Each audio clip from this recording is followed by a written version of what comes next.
I've done most of the things that have been asked. The ASUC Senate voted down President Will Smelko's nominee for the position of Finance Officer again on Wednesday in a 10-10 vote, with all Student Action senators voting in favor and CalServe senators voting against the nomination. The bylaws forbid the Senate from conducting official business unless it confirms a Finance Officer by its 5th meeting. Wednesday's meeting was the Senate's 7th meeting of the year. I feel that we are setting precedent in the Senate right now. I feel that certain senators made this statement about party politics. In my opinion, this is very dangerous territory, and if we're to move on from the actions of our predecessors, like we said we would in the beginning of our term, then moving into party politics is something that can be very detrimental to the ASUC and the students. I said that Bridges is not just a community, it is an institution to maintain diversity on our campus, which the administration is not doing. And I also wanted all our senators not to preface the rest of the year with the view that this is about party politics, and to hold whatever arguments have been made and justified by individual senators on either side, or 4th, 5th, 6th, 9th, not to hold those arguments which are relevant to this discussion into the rest of the process.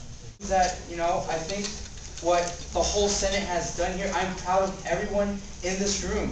Every time we do something, we say victory, because you know what? We're hitting on that other point that we agreed on in the beginning of the year, and that is compromise. We're showing everyone in this room that we're not going to stay up till 3 a.m. and be stubborn and just keep beating this dead horse. No, we're going to move forward, and I'm happy with everyone. And again, I claim victory for all of us. Events, and I think that it's important that if we do hold our communities near and dear to our hearts, and we set them as a priority, which we all should, and I commend all the senators for making that a priority in their term. I also think we should consider that the entire campus community needed a qualified finance officer, and we had one, and we are doing a disservice to this campus and losing her.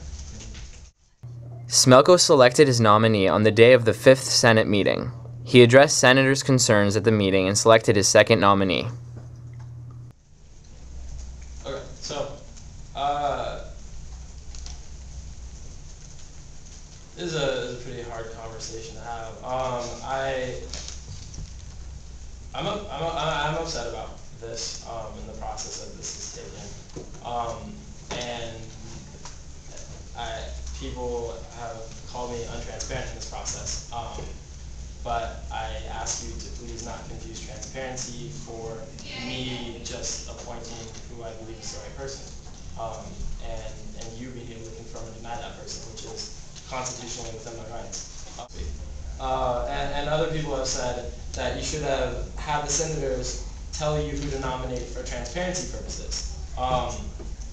And I'm sorry who disagrees with this, but that doesn't make sense logically or constitutionally speaking to me. Logically, because if you take the time to think about why this process exists, it's my job to nominate and your job to approve.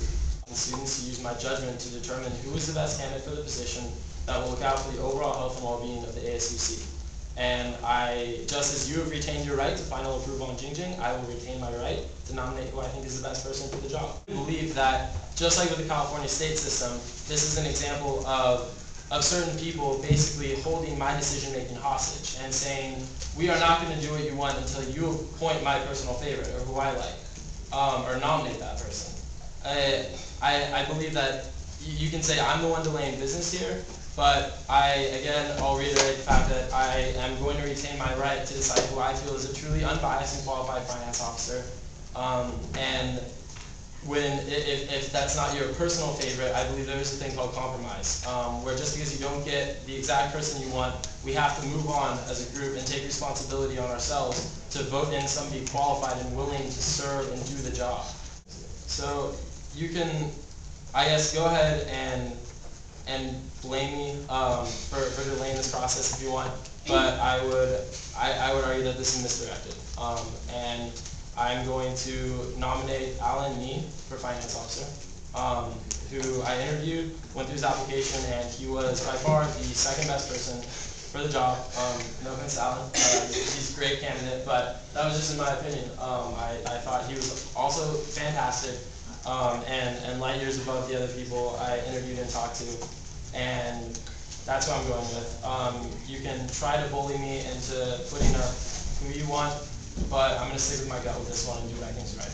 Nominated a week late, so then I would ask you again, when you made that decision, knowing that it was violating the bylaws and that all business would be halted and that it would throw us into this piece of chaos that we are in right now, why did you not inform the Senate? Well, okay, first of all, I would ask that you don't blame me for the chaos that we're in right now, because I think the chaos is not largely caused by the potential lawsuit, which hasn't even come yet, but by the lack of discussion and transparency that happened tonight. But I would say that you are incorrect to assume the conscious decision was made to delay Senate business. The conscious decision was made that we are not ready, and we did not consciously say, okay, we're going to approve Jingjing next week, or nominate her next week. We appointed someone when we were ready. The decision was not intentionally to delay Senate business. We just weren't ready at that point. I wanted to ask if you realized that with the discussion last week and the views that the Senate expressed tonight, that Alan Lee's application may not be the best one to address the concerns that were brought up with regards to Jingjing. I understand, but I do find that extremely problematic not having heard from him. And given that nobody talked about tonight what the problems with Jingjing are, I find it hard to figure out what exactly is the problem that I'd be trying to compare between. If you ask him a question about certain student groups, I don't know how he'd answer it. I don't know what his response would be. Is it the fact that he's in DSP? If so, then I guess that's too bad. We're turning away a very qualified group from participating in our student government. I don't know what else to tell you there. For the Daily Californian, I'm Tomer Ovadia.